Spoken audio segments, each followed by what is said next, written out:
New today, some lawmakers want to make it harder to get an abortion in North Carolina. Now at 7, we'll explain the potential new bill and why some are strongly against it. And one step closer to legalizing medical marijuana in North Carolina. Who would be able to use it if the proposed legislation passes? Plus, the 5 new security measures the Wake County School Board is considering to make your children's schools safer. Wave after wave of rain is headed our way. I'm tracking the hours we're most likely to get soaked or even see storms.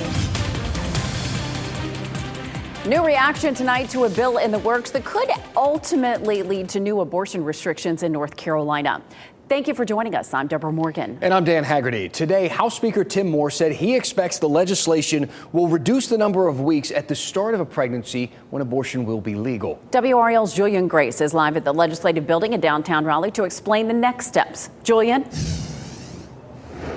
Well, Deborah, House Speaker Tim Moore says there's support to reduce the bill from anywhere from 12 to 6 weeks. Now, this is video of the House Speaker speaking to a crowd earlier today. He gave some details, very limited details on what could possibly be in that bill. Our cameras were there as he continued to speak to that crowd. Currently, state law bans abortions after 20 weeks unless needed later to save the mother's life. In order for this bill to pass, Republicans will need help from Democrats. The GOP is 1 seat short of a majority big enough to override vetoes by Democratic Governor Roy Cooper. One North Carolinian shared her thoughts on the Republicans' attempt to limit abortion in the state.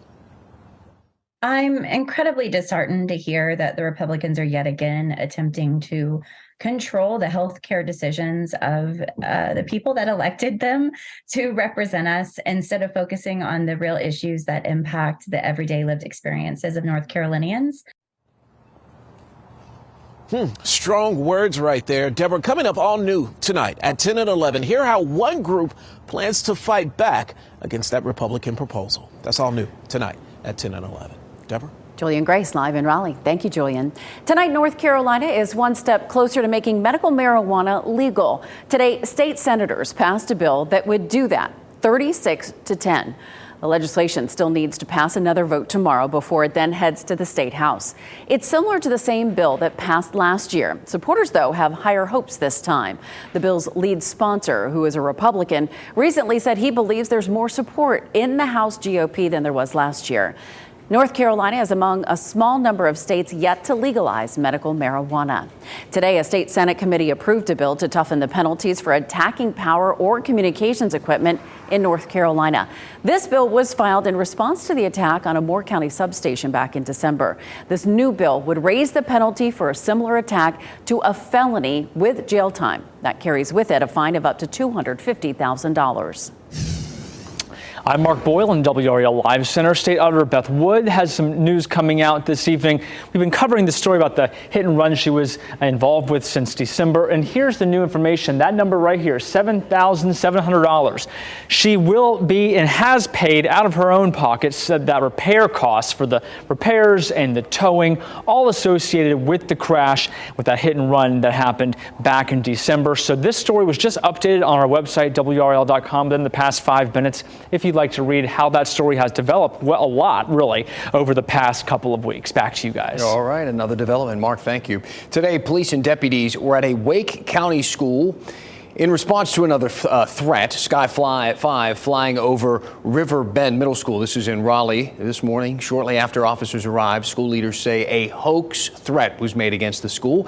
They say the school never went into lockdown. Nothing was found. A student was identified as the person who made that false threat. That person was disciplined, we're told, and they could face charges. Wake County Schools is making it clear metal detectors are not part of a district-wide plan to make schools safer. District leaders are facing mounting pressure from parents to address safety. There have been 5 guns found in 5 schools in the last 4 months. That's on top of a growing number of social media threats and school lockdowns. Wake County Schools has identified 5 recommendations for physical security upgrades at schools. The school board met in closed sessions today to hear about them. And the district so far is keeping the specific recommendations under wraps. I can't really tell you what's in the assessment, but I'm going to tell you what's not in the assessment. Metal detectors and/or weapon detection systems are not in the assessment. Security experts have told WRAL that metal detectors are expensive upgrades that are unlikely to stop school shootings. However, they may catch some weapons entering schools. Later this year, Wake County and Wake schools will install new check-in systems at all schools that screen visitors more intensely. A campaign is underway to stop the South's first historically black university from redeveloping its campus in downtown Raleigh. Today, Shaw University got the approval of the city's planning commission to rezone its 27-acre campus for buildings as tall as 12, 20, or 30 stories. WRAL's Matt Tallhelm tells us why some alumni are fighting their alma mater. This is history here. Eugene Myrick wants to make sure the history of the school where he earned his degree remains on more than just plaques posted around campus. If this rezoning takes place, it's just going to be another plaque, a Sure You Was Here plaque. He's leading the Save Our Shaw campaign, calling on Raleigh city leaders to put a pause on the university's request to rezone its campus for new development. The campus will go away. There's no other way to explain it. The rezoning would allow buildings up to 12 or 20 stories on a few blocks of the campus. The bulk of Shaw would be allowed to have towers as tall as 30 stories. The university is calling it the Shaw U District. Our students at Shaw can have the same amenities surrounding them that you see at NC State, being developed around peace. Students wearing Shaw U District shirts showed their support at the meeting where planning commissioners recommended approval of the university's rezoning. Only one member voted no. And without seeing the plan, it's hard for me to say that it's in the interest of the community in which the university sits. Developers would lease land from Shaw to build any towers, generating new funding for a university that depends on tuition to pay for campus upgrades. Shaw University wants to have the ability to utilize its knowledge, expertise, and partnerships to do the best for the university. But Myrick questions the university's transparency and who will benefit. There's no talk of a new medical school, new law school. We're talking about restaurants. We're talking about bars. We're not talking about a new dental school. We're not talking about new dormitories. The Planning Commission's recommendation to approve the rezoning now goes to Raleigh City Council for a final decision. Matt Tallhelm, WRAL News, Raleigh.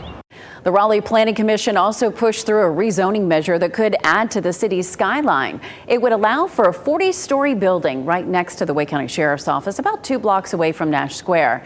A parking lot and parking deck are there now. No specific plans for a project at that site just yet. The City Council will make the final decision on this as well. Let's take a live look at Raleigh. A beautiful night. Did you notice all the pollen today? I saw it on my car as soon as I walked outside. And the kids were like, what is this on the windows?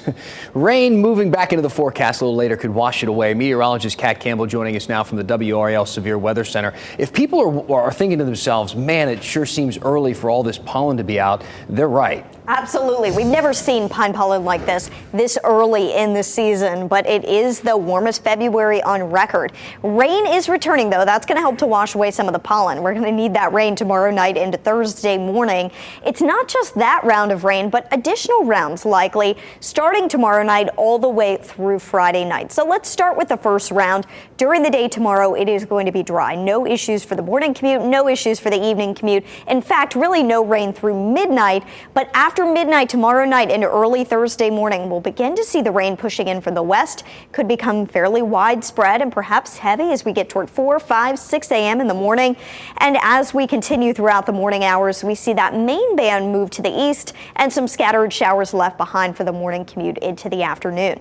More bands of rain in the forecast, as I mentioned before, and some of those could bring storms. I'll talk about the final band and storm threat coming up. All right, Kat, thank you. So in a month, Dix Park will transform. Thousands of people are going to join us here for the Dreamville Music Festival. Yeah, look at all these people from last year. Well, it's expected to be bigger than ever, and now we know who will headline the event. Today, organizers announced some huge names in music who will perform, including Usher, Drake, and Fayetteville's own J. Cole, who created the festival. Other rap, R&B, and hip-hop artists will also take the stage, like Sean Paul and Waka Flocka Flame. This year's festival is expected to be bigger than 2022, surpassing the 80,000 fans. The city allowing them to scale to 50,000 per day capacity. So that should put the number pretty close to 100,000 over the 2 days. Wow, that's a lot of people in Dix Park. We're going next level here with this lineup. That's great. In 2022, Dreamville brought in $6.7 million in economic impact. They expect to surpass that this year. The festival is April 1st and 2nd, and tickets are still available. I bet they don't last long, though. No. Still ahead, thousands of families in North Carolina will lose some much-needed benefits in a matter of hours. A closer look at the impact that will be felt in homes across North Carolina next. Also, hair-based discrimination has been a topic at the national level. I'm Destiny Patterson. I'll tell you how a local school district is opening up the conversation. Live from WRAL News headquarters in Raleigh, your #1 source for local news. WRAL News, coverage you can count on. Starting tomorrow, thousands of North Carolina households will lose their SNAP benefits. That's the federal program that helps people put food on the table. Since the pandemic began, the program received extra emergency funds. Families will get about $95 less each month on average. Some could lose as much as $250. Governor Roy Cooper wants Congress to make a long-term investment in child care. That was the message behind a letter the governor sent to every member of North Carolina's congressional delegation. It says the state system is under-resourced and strained to its breaking point. Cooper says that, in turn, it's keeping parents out of the workforce and costing the state as much as $3.5 billion a year in productivity and wages. The letter calls on lawmakers to look for an opportunity to make reoccurring investments to improve the system. Right now, Durham students are hosting a conversation about discrimination based on hair. It's all part of a Crown Week activity, bringing awareness to the issue. WRAL's Destiny Patterson sat down with a Hillside High School student who made national news after she was forced to cut off her braids. It's Crown Act Week here for Durham Public Schools, and inside of these doors, students are talking about mainstream beauty standards and loving any and all hair textures. I talked to a Hillside student who says that she's glad that her experiences have been a catalyst for change. I would hope that what I went through, what other people went through, really made people want to act different. Nicole Piles is getting ready to graduate from Hillside High School. But it wasn't too long ago when she was forced to cut her braids during a softball game and made national headlines because of it. I really went through that, and to see that some places don't want to make change, some places are making change. Like Durham Public Schools, where they're celebrating Crown Act Week.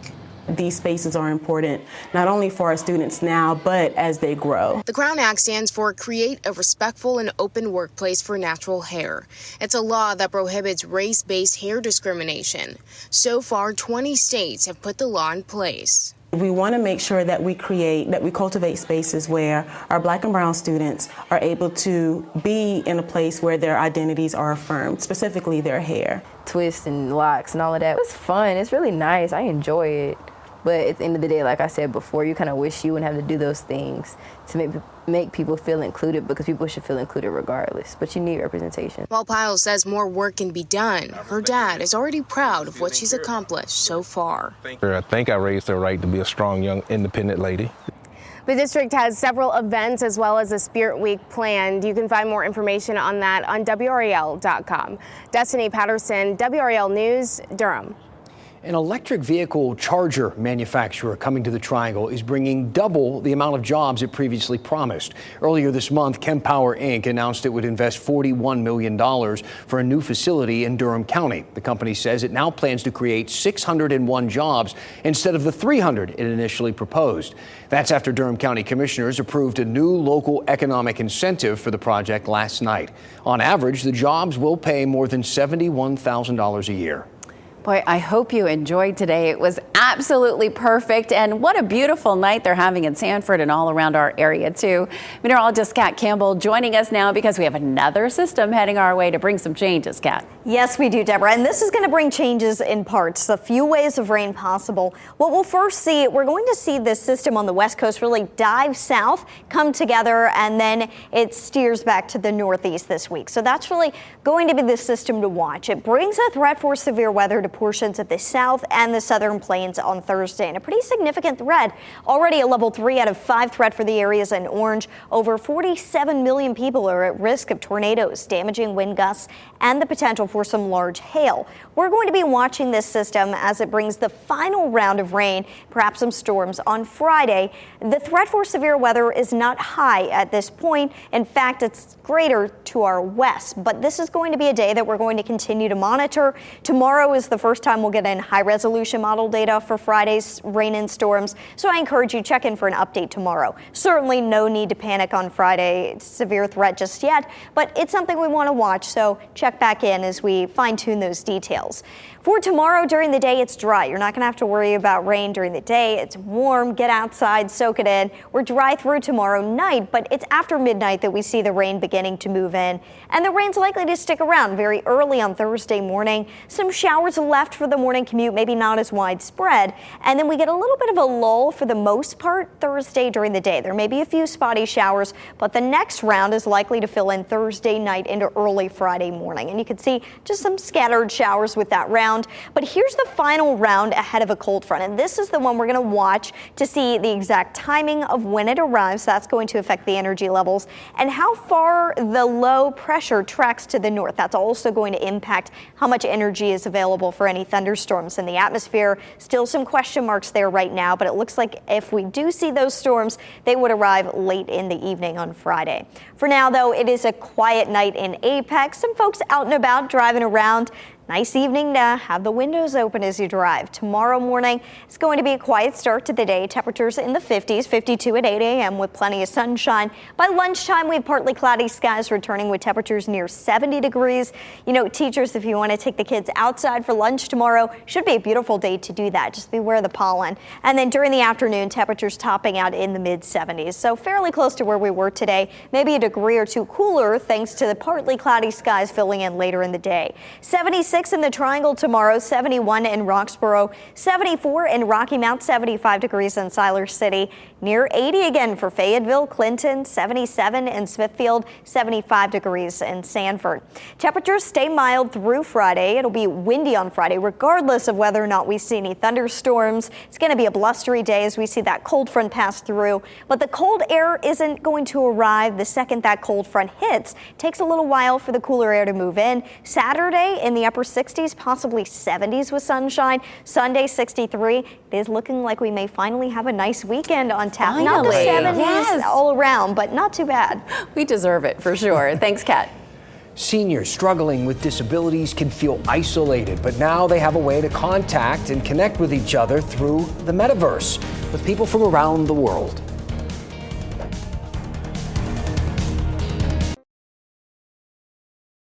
Well, I'm sure you've heard the term metaverse, but maybe you aren't clear on exactly what it is. It's a virtual reality experience where people can interact with others, and some senior citizens are using it to remain socially active thanks to a local nonprofit.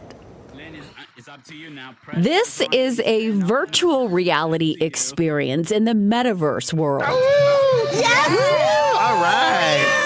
These animated characters represent real people within a virtual space. Put the headset on and use these controllers, and this helps you sort of track your hands. If I go and reach out and pick something up, I'll go ahead and grip it. If I want to pick up this microphone, I just reach out and I grab it. Robert Signori is the president of the nonprofit Thrive Pavilion, a social platform within Metaverse where seniors can socialize and play games like golf. Nice shot. Look at this. In the real world, seniors like Carrie are socially and physically limited. Having this is amazing because I'm here now. I may not be able to walk in real life, but I sure can here. The people that they like to hang out with and socialize either don't live close by anymore or have even passed away. Tony Faring also has physical limitations, but in the virtual world, he can float around and shake hands with friends. That shake of hands was across the Atlantic. Yeah, that's right. That's right. Tony's actually from the UK. Outside of the virtual setting, the images are flat. Inside, it's a 3D world. Since it's using both eyes, it gives you a three-dimensional view of what you're looking at. This is the activity center. So we did a lot of stuff. So we played a card game. We went to the carnival. The friendships are real. Happy birthday! Happy birthday. So are the social, mental, and physical benefits, says Signori. Because when you're participating in these groups, you hear a lot of laughter. So, and we know that laughter is the best, certainly the best medicine. Oh man, first try. Dunked him right there. I can't wait to try this. It seems amazing. Robert Signori says the COVID pandemic led to a greater interest among many people who felt socially isolated. And anyone who's ever tried that virtual reality, it's a lot more immersive than you might think. Yeah. It does start to feel a little bit like your Very other real. senses go away and you're living in that world. It's interesting. It's incredible. Well, it's not every day you see a small herd of cows roaming through a residential area, but that's what this is. The cows were somewhat of a mystery to the folks who live near the James Creek community. Until now, we kind of tracked down where they're coming from. About a dozen cows were captured on some home security cameras, as you saw there, and cell phones. They were spotted 2 months ago and then came back last month. It turns out they belong to a farmer who lives on the backside of the neighborhood. Other than being shocked, residents honestly don't seem that concerned. I think it's funny. Every time I come out to check the mail, I make the grand announcement. If I don't come back in 2 minutes, it's because the cows got me. The cows got me. The farmer says on occasion storms may knock down parts of the fence, and the cows, they're tricky, they can escape. He's able to round them up when he finds them in the neighborhood. He uses whistling, and they, I guess, come running. So they're well trained. That is great. But yeah, kind of fun, I guess, a little bit.